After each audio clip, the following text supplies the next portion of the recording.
5994 It's 4:15 as we say good afternoon to Debs Ingham. Hello, Debs.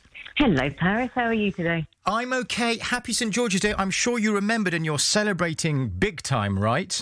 Oh, absolutely. Well, I was standing on the touchline of my son's football match earlier today, so if that counts.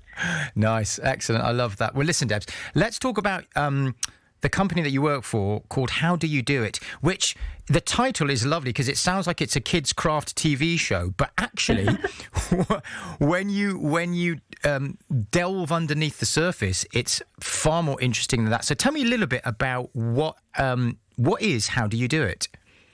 Okay, so How Do You Do It's a coaching organisation. So we're often working with companies who are really, recognising that their workforce is made up of a lot of working parents and a lot of working carers. And they're often, I think, their motivation is really about, so how can we attract those brightest and best parents and carers into our organisation? But also, once we've got them, how can we hold on to them? So the retention piece is really important to them as well.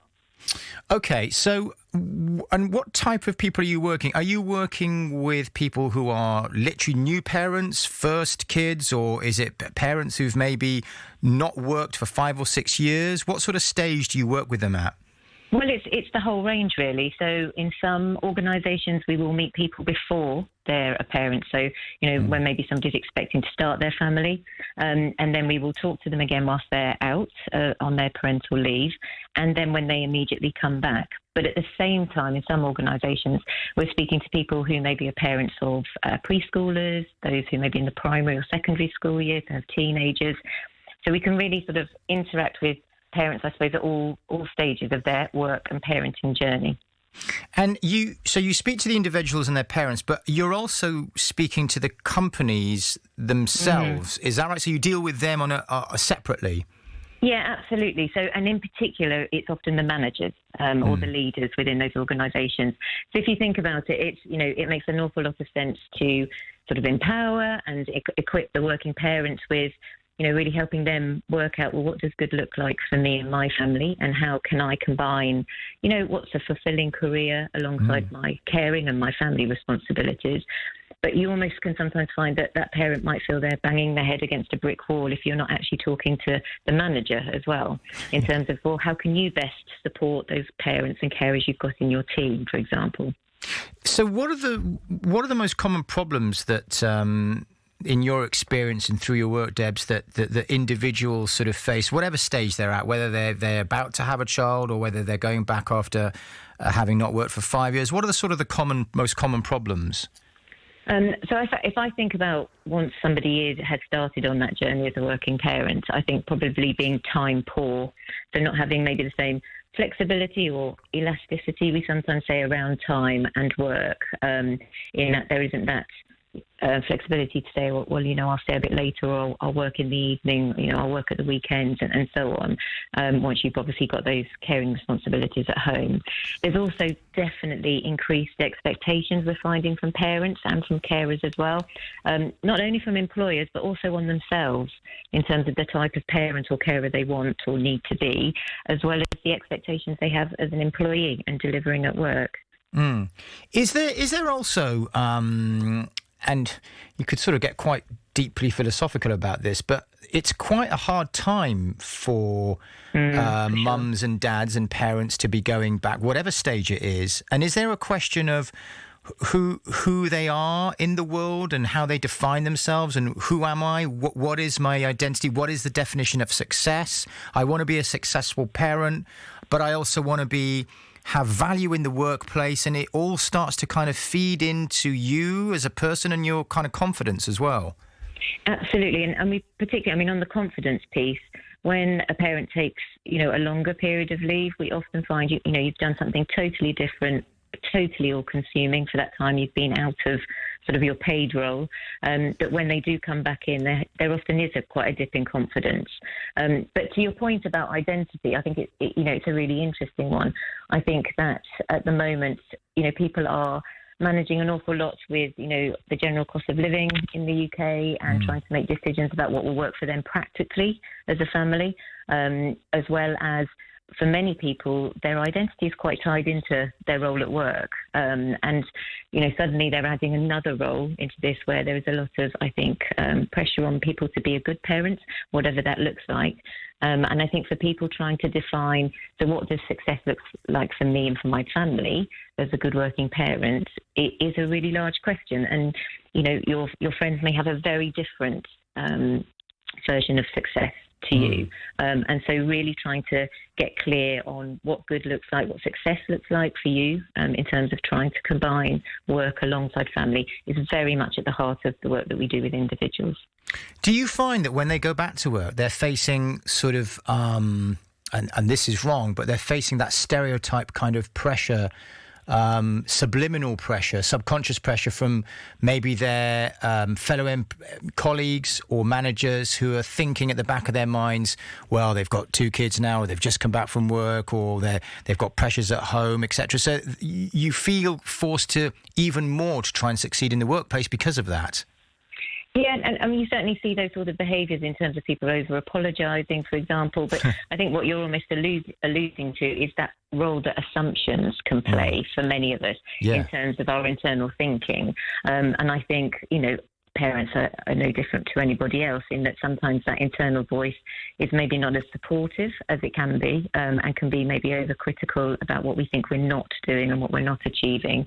And at times we make assumptions about what our colleagues or the people who manage us are thinking based on maybe past stereotypes and maybe even things that we used to maybe think about working parents that we worked with ourselves before we were a parent. I think one of the things that we think is really important, therefore, is actually really communicating about what good looks like for you, talking about what that success could look like. That might be talking about boundaries, for example. It's talking about what works for the organisation and the team as well. So everyone's being far more open and honest in that discussion, rather than, as you say, carrying those assumptions around about what somebody else you worry might be thinking about how you are managing your workload alongside your family. Yeah. Do you find that the company, the employers, the bosses, the people at the top of these workplaces, are they on the whole responsive to what you're doing, or is it a bit of in some cases, a hard pitch? Because I would imagine there was a point in time when organisations like yours didn't even exist, so people would just go back to their workplace whenever and just try and get on with it the best as possible. So do you still face a little bit of reaction of trying... of people sort of thinking that, we don't really need to go into all this, it'll all be fine? I mean, I think you're right in that. So the company was established back in 2006, and certainly the world of work has changed hugely in that time. Interestingly, if you'd asked me that question before the pandemic, I would say there are probably certain industries or certain sectors that are, more forward-thinking in terms of actually engaging with their parents and their carers and recognise investing in them around this transition is really helpful. Equally, I would say the pandemic, whilst there have been some awful consequences clearly of the pandemic, there have been one or two almost silver linings. And I think one of them has been for parents and carers that organisations and their managers have recognised a lot of the pressure that people are under. I think a lot of us will remember, if particularly we were able to work from home, people were on Zoom calls, team calls, and life was going on in the background. And I think suddenly colleagues and managers were seeing very much firsthand everything else that you were juggling at the same time alongside your role and what you were delivering from work. And so what sort of things do you do then, Debs? Do you do sort of group things or one-to-one, face-to-face? How does it kind of work practically? So a whole variety. So you've touched on 3 of them there. So in terms of how we work with the parents and carers, and also how we work with managers, in some organisations we will absolutely work as a group, and there can be huge benefits of that. Often hearing other people's experience can be for some very reassuring. People can feel quite isolated, particularly if they're in quite a high-performing role where they feel like everybody else has got this sorted. It's just me that's finding this difficult. So hearing people talk about their challenges can be very helpful. Similarly for the managers, hearing that other managers are facing challenges or navigating their way with how to deal with a team that's quite complex. We also, though, do work one-to-one. So for some organisations, that works far better for them within their culture. We work face-to-face, so we're in person, often in people's offices, for example. But equally, again, one of those sort of side effects of the pandemic is there is a lot more of the online working, so we absolutely deliver that coaching both in groups and one-to-ones over things like Zoom, over the telephone, and so on as well. And I know that you're an international coaching company as well, so you branch out across the world. I mean, how does the UK compare? This might be a tough question, I don't know, to the rest of the world in terms of this type of thing. In my head, I'm thinking like the Scandinavians are way ahead of us. That's kind of what I'm thinking on things like this. And you're right, and it's quite interesting. So different countries take quite different approaches, particularly around things like legislation. So we also do a lot of work out of Australia. And in Australia, there's some quite specific legislation around organisations needing to prove that they are supporting certain audiences, like parents. Oh. So there's an incentive there for organisations to invest in this sort of work. Thinking closer to home in Europe, you're right. In Scandinavia, again, if we think one of the key things we notice can make a real difference across society is around things like the parental leave policies that are at a national level.